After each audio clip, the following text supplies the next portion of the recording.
नमस्कार प्रणाम। हम हई भोजपुरी लोक गायक रमेश तिवारी आप सबके बीच एक होली गीत प्रस्तुत करल बानी। हमरा आशा न पूर्ण विश्वास बा कि ये होली गीत रउआ सभे के बहुते अच्छा लगी। तो ली सुनी।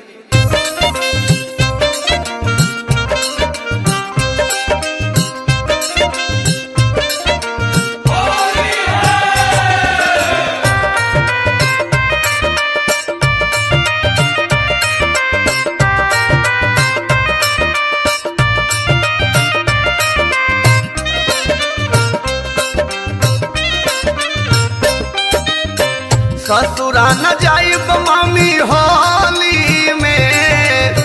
ससुरा न जाइब मम्मी होली में, तोर दामाद पी के गिरल रहे नाली में, तोर दामाद पी के गिरल रहे नाली में, उलटी को देला उत जाली में, उलटी को देला उत जाली में, तोर दामाद पी के गिरल रहे नाली में, तोर दामाद पी के गिरल रहे नाली में। ये हो रमेश भाई तो होली में गर्दा उड़ा दहला मर दे।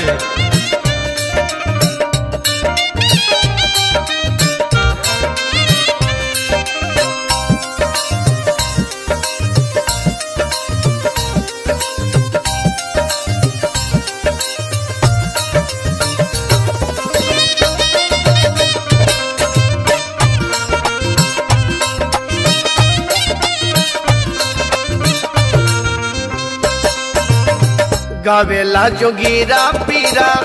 उठे अलंग पर, कहियो न ताल मुवना ठोके पलंग पर, कहियो न ताल मुना ठोके पलंग पर, गावेला जोगीरा पीरा उठे अलंग पर, कहियो न ताल मुवना ठोके पलंग पर, ओठना लड़ावे ओठ लाली में, ओठना लड़ावे ओठ लाली में, कि तोर दामाद पी के गिरल रहे नाली में, तोर दामाद पी के गिरल रहे नाली में।